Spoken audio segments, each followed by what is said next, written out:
Assalamu alaikum, dear students. You are welcome to Source of Sense. ক্যালকুলাসের ধারাবাহিক আলোচনায় আপনাদের স্বাগতম। আজকের দ্বিতীয় পর্বে আমাদের ডিফারেন্সিয়েশন নিয়ে আলোচনা করার কথা। লাস্ট ক্লাসে আমরা ডিফারেন্সিয়েশন নিয়ে আলোচনা শুরু করেছিলাম, কিন্তু সমগ্র আলোচনা ছিল আমাদের লিমিটের উপরে। তাই প্রিভিয়াস ক্লাসের সাথে এই ক্লাসটি লিঙ্কড রাখার জন্য আমরা লিমিটের একটি অঙ্ক দিয়ে শুরু করব, তারপর আমরা আমাদের ডিফারেন্সিয়েশন বা ডিফারেন্সিয়াল ক্যালকুলাসের আলোচনায় চলে যাব। এখানে লিমিটের একটি অঙ্ক নেওয়া হয়েছে। Limit x tends to 0, x into cos x plus cos twice x লব বা নিউমারেটর এবং sin x ডিনোমিনেটর বা হর। নাও লিমিট x tends to 0, উপরের ফাংশনটিকে cos x plus cos twice x divided by sin x divided by x আকারে লেখা যায়, অর্থাৎ লব এবং হরে x দিয়ে ভাগ করলে এই আকারে আমরা লিখতে পারি, which is equal to limit x tends to 0 cos x plus cos twice x divided by limit x tends to 0 sin x divided by x, that is limit দিয়ে উভয়কে অর্থাৎ লব এবং হরকে আলাদা করে দিলাম, আমরা সেপারেট করে দিলাম। হরে sin x divided by x, limit x tends to যখন 0 তখন এখানে আমরা 1 লিখতে পারি, কারণ আমরা লিমিটের কিছু ফর্মুলা শিখেছি যেগুলো টেক্সট বইতেই আছে। অ্যাডভান্সড লার্নার্স এবং ইন্টারেস্টেড স্টুডেন্টসদের জন্য সাজেশন থাকবে ফর্মুলাগুলোর প্রুফ শিখে রাখার জন্য, এবং সেক্ষেত্রে যদি কোথাও কোনো সমস্যা হয় বা বুঝতে অসুবিধা হয় তাহলে অবশ্যই কমেন্টে জানাতে পারেন। লিমিটের বিভিন্ন সমস্যা সমাধান করতে গেলে আমাদের এই সূত্রগুলো প্রয়োজন হবে। আমি এখানে 3টি লিখেছি, এরকম আরও কতগুলো ফর্মুলা আছে, দেখে নেবেন আপনারা। এবার তাহলে আমাদের মূল আলোচনায় আসা যাক। Back to the solution of our problem. এই sin x divide by x এর limit x tends to 0 apply করে আমরা পাই limit x tends to 0 cos x plus cos twice x। আমরা চাইলে লিমিট সহ ফাংশনের টার্ম দুটোকে সেপারেটলি লিখতে পারি। তাহলে limit x tends to 0 cos x plus limit x tends to 0 cos twice x পাচ্ছি আমরা নাকি? Now we will use the limiting value, that is x এর ভ্যালু যদি আমরা 0 নিই তাহলে cos 0 যার মান 1 আপনারা জানেন, ট্রিগোনোমেট্রিতে আপনারা পড়ে এসেছেন। তারপরে cos twice x, এখানেও x যদি 0 হয় তাহলে cos 0 হবে যার মান হচ্ছে 1, অর্থাৎ ভ্যালু ইনপুট করলে আমরা 1 plus 1 that is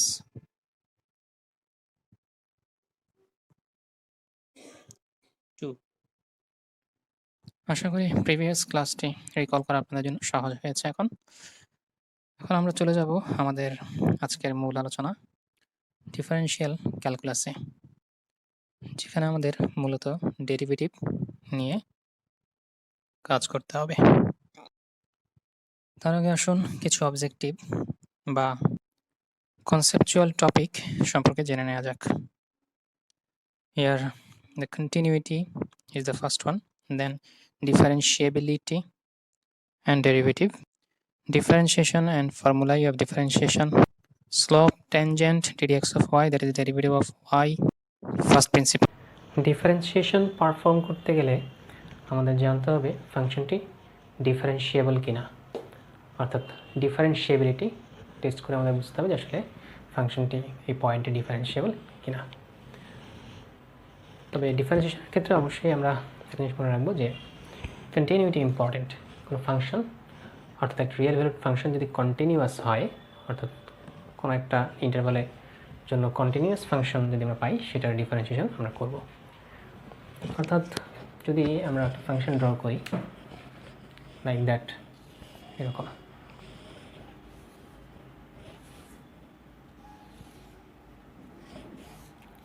x Axis Y Axis, এইখান থেকে এইখান পর্যন্ত অর্থাৎ এই ইন্টারভ্যাল ফাংশনটি কন্টিনিউয়াস। আবার ধরি এরকম, এখান থেকে এইটুকু ফাংশনটি কন্টিনিউয়াস। তো আমরা এই ফাংশনটি ড্র করে যদি এই পয়েন্টে ডিফারেন্সিয়েশন করতে চাই, এই পয়েন্টে ডেরিভেটিভ বের করতে চাই, তাহলে হবে না। অর্থাৎ আমরা যেই ফাংশনটি নিয়েছি এটা যেই ইন্টারভ্যালের মধ্যে কন্টিনিউয়াস, সেইখানকার মধ্যে যদি ধরি এই একটা পয়েন্ট, এইখানে যদি আমরা ডেরিভেটিভ নিতে চাই বা এই পয়েন্টে ফাংশনটি ডিফারেন্সিয়েবল কিনা আমরা টেস্ট করতে চাই, সেটা পসিবল এবং আমরা দেখব যে ফাংশনটি ডিফারেন্সিয়েবল। অর্থাৎ একটা ফাংশন যদি কন্টিনিউয়াস হয় এবং ডিফারেন্সিয়েবল হয় তখনই কেবল আমরা তার ডিফারেন্সিয়েশন করে থাকি। কন্টিনিউটির কিছু কন্ডিশনস আছে আমরা জানি। অর্থাৎ ফাংশন অফ এক্স যদি আমরা এটাকে ধরি, তাহলে এই ফাংশন অফ এক্স কন্টিনিউয়াস হবে কোনো একটা point x equals two a. যদি আমরা ধরি যে এটা এক্স ইকুয়ালস টু এ, তাহলে এই পয়েন্টে ফাংশন অফ এক্স কন্টিনিউয়াস হবে যদি ফাংশন অফ এ এক্সিস্ট করে এবং ডিফাইন্ড হয়। পাশাপাশি left hand limit and right hand limit যদি পাওয়া যায় এবং লেফট হ্যান্ড লিমিট এবং রাইট হ্যান্ড লিমিট দিয়ে যদি আমরা দেখাতে পারি যে function of x equals to function of a হবে যখন limit x is tends to a. যদি আমরা এরকম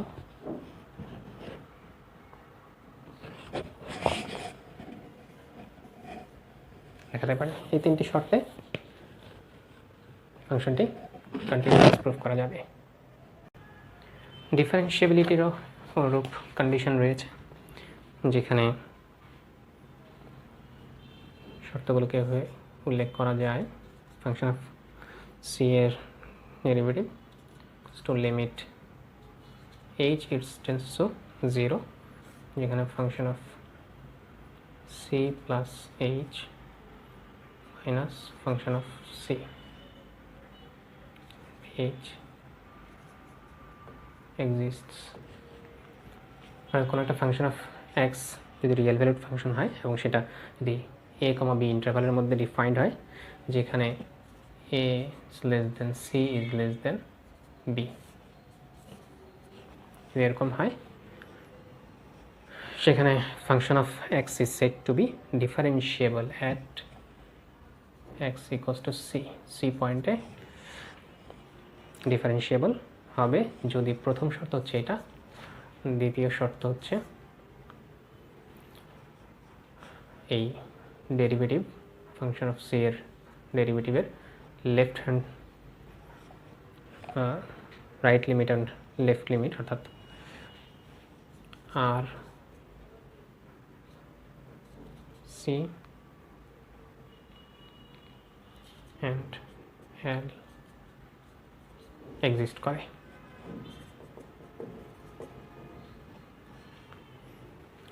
এবং 3 নম্বর শর্তটি আর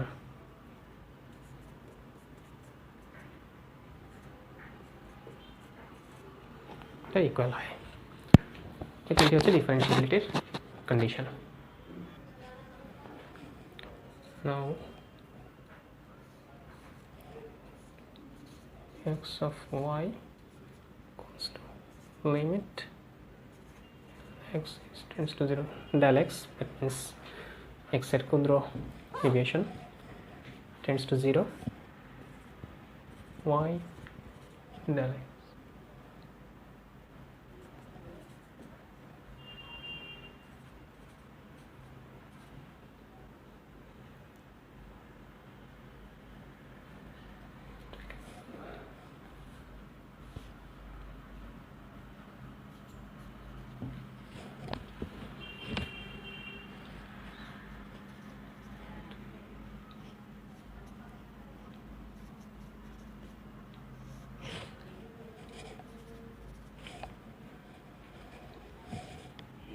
Is function of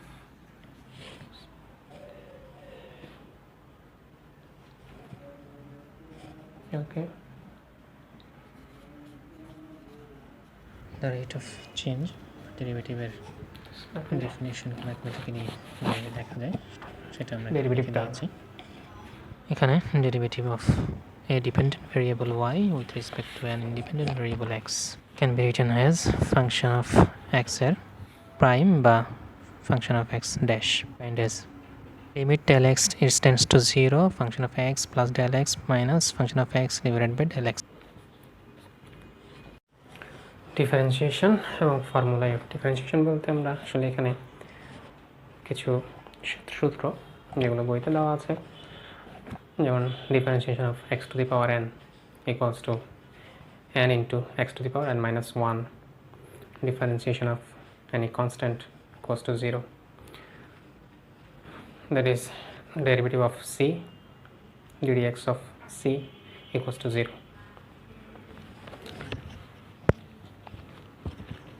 এরপরে যদি কোনো কনস্ট্যান্ট থাকে মাল্টিপল আকারে x to the power n এর সাথে, তখন কী হবে, ডেরিভেটিভ অফ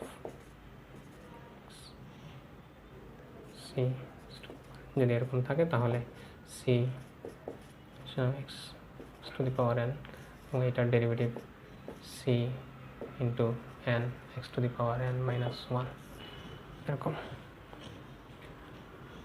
ইত্যাদি অনেক সূত্র আমরা দেখতে পাবো। আমাদের টেক্সট বইয়ে দেওয়া আছে। ডেরিভেটিভ অফ সাইন এক্স কী হয়, কজ এক্স হয়ে যায়, এবং derivative of cos X equals to minus sine X, এবং ট্রিগোনোমেট্রিক ইনভার্স ফাংশনগুলোরও এরকম ডেরিভেটিভ আমরা দেখতে পাবো। এবং এখানে একটি ফর্মুলা আছে, এটাকে আমরা স্লোপ বা এম বলে থাকি, ট্যান থিটার মাধ্যমে প্রকাশ করা হয়, সেটিকেও আমরা ডেরিভেটিভের ফর্মুলাতে লিখেছি, অর্থাৎ রিলেট করেছি এখানে। স্লোপের কনসেপ্ট এবং ট্যানজেন্ট বা স্পর্শকের ঢাল বা স্পর্শকের কনসেপ্টের সাথে ডি এক্স অফ ওয়াই বা ডেরিভেটিভের যে সম্পর্ক সেটা আমরা এখানে লিখে দিয়েছি। এগুলো আমরা বিভিন্ন প্রবলেম সলভ করতে গিয়ে ব্যবহার করব। ফার্স্ট প্রিন্সিপাল বা মূল নিয়ম হচ্ছে একটি পদ্ধতি যেখানে আমরা ডেরিভেটিভের ডেফিনেশন ব্যবহার করে কোনো ফাংশনের ডিফারেন্সিয়েশন করে থাকি। আমরা এই ধরনের থিওরেম করব এখন, অর্থাৎ একটি ফাংশনের ডিফারেন্সিয়েশন করব ফার্স্ট প্রিন্সিপাল অ্যাপ্লাই করে। আমরা এই ফাংশনটির ডেরিভেটিভ করব by definition of derivative.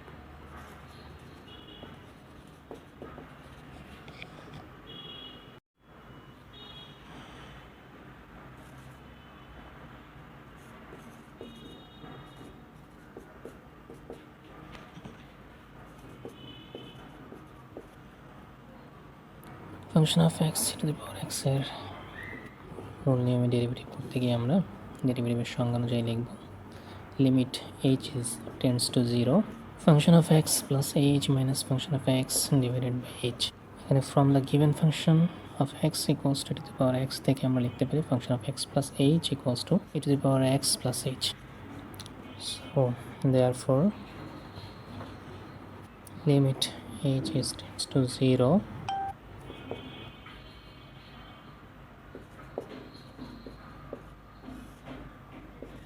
power x plus h minus the power x h.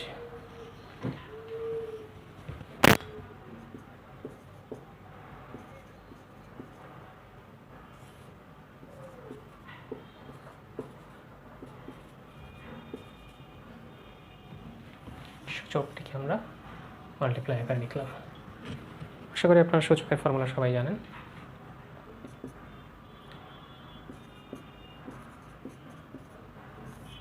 এরপরে e to the power x common টার্মটিকে আমরা নিলাম, to the power h minus to the power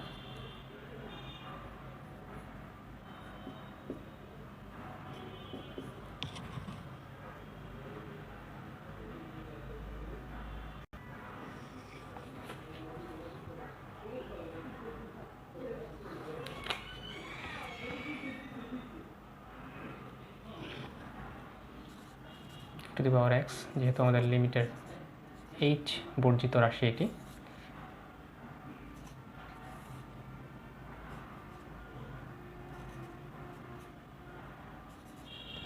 এইভাবে আমরা লিখতে পারি।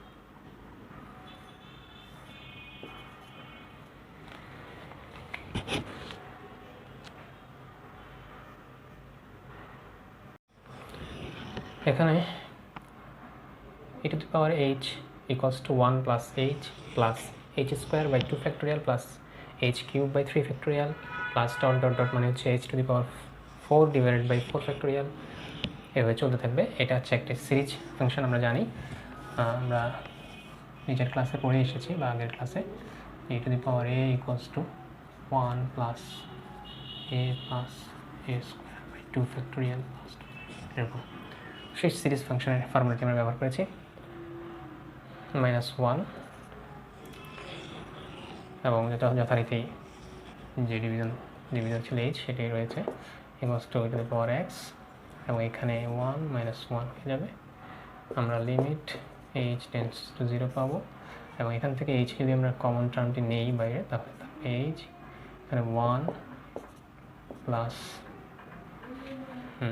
এখানে h স্কোয়ার থেকে h কমন নিলে h divided by 2 factorial plus h square, h cube থেকে নিলে h স্কোয়ার বাই 3 ফ্যাক্টোরিয়াল এভাবে জমবে।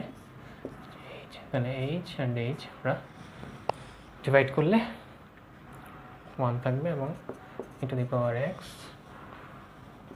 Limit h tends to 0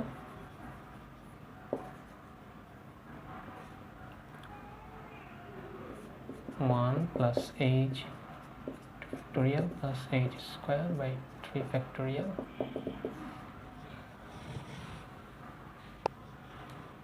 and then equals to e to the power x into 1, because h 0 হলে এই টার্মগুলো 0 হয়ে যাবে, থাকবে 1, এখানে e to the power x equals to 1, that is আমরা লিখতে পারি equals to e to the power x. Okay,